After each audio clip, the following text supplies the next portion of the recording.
You know, there are American heroes who don't like this idea.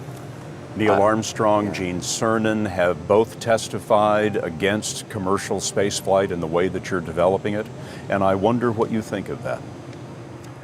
I was very sad to see that, because those guys are,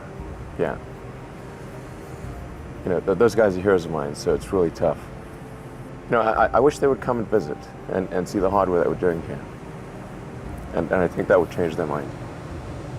They inspired you to do this, didn't they? Yes. And to see them casting stones in your direction.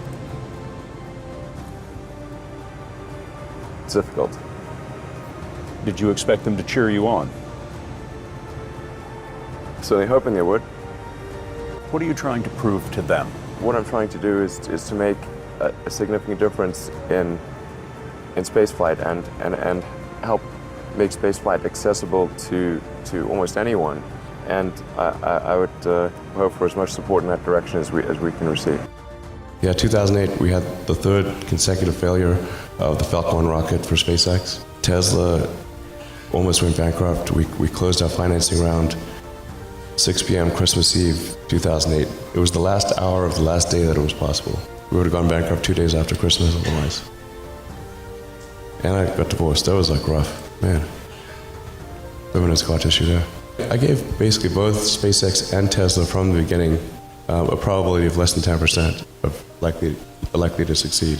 In the beginning, I wouldn't even let my friends invest because I didn't want to lose their money. I thought it was like, I'd rather lose my own money.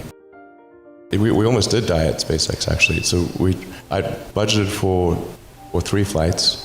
Technically, I did have a plan where I had the money from PayPal. I had like about 180 million from PayPal. And I thought,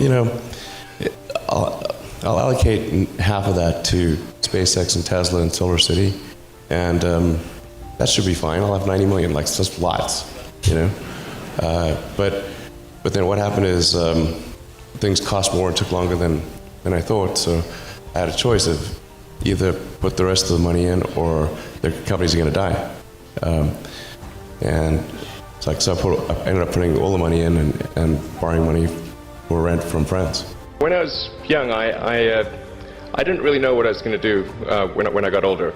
People kept asking me, but then eventually I thought that the idea of inventing things would be really cool. And the reason I thought that was because I read a quote from Arthur C. Clarke, which said that a sufficiently advanced technology is indistinguishable from magic, and that's really true. If you go back, say 300 years, the things that we take for granted today would be you'd be burned at the stake for.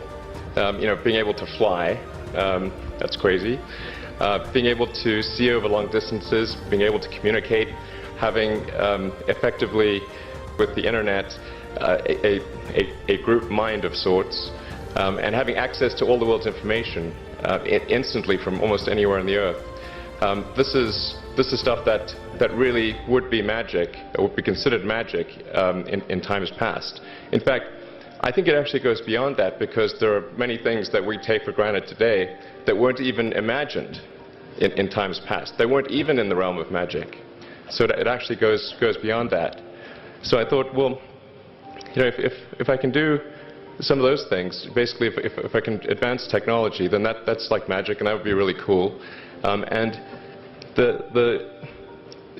also had sort of a slight existential crisis, because I was trying to figure out what does it all mean? Like, what's the purpose of things? And I came to the conclusion that if we can advance the knowledge of the world, if we can do things that expand the scope and scale of consciousness, then we're better able to ask the right questions and become more enlightened, and that's really the only way forward. Even if you're the best, there's always a chance of failure. So I think it's important that you really like whatever you're doing. If you don't like it, life is too short. If you like what you're doing, you think about it even when you're not working. I mean, it's something that your mind is drawn to. And if you don't like it, you just really can't make it work, I think. What kind of future do we want? Do we want a future where we are forever confined to one planet until some eventual extinction event, however far in the future that might occur?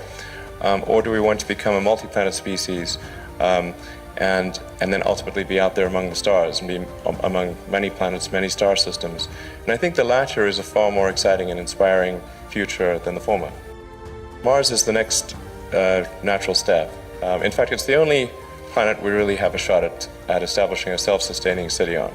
Once we do establish such a city, there will be a strong forcing function for the improvement of spaceflight technology that will then enable us to establish colonies elsewhere in the solar system and ultimately extend beyond our solar system. What gets me more excited is the fact that this would be an incredible adventure. I mean, it would be like the greatest adventure ever. And it would be exciting and inspiring.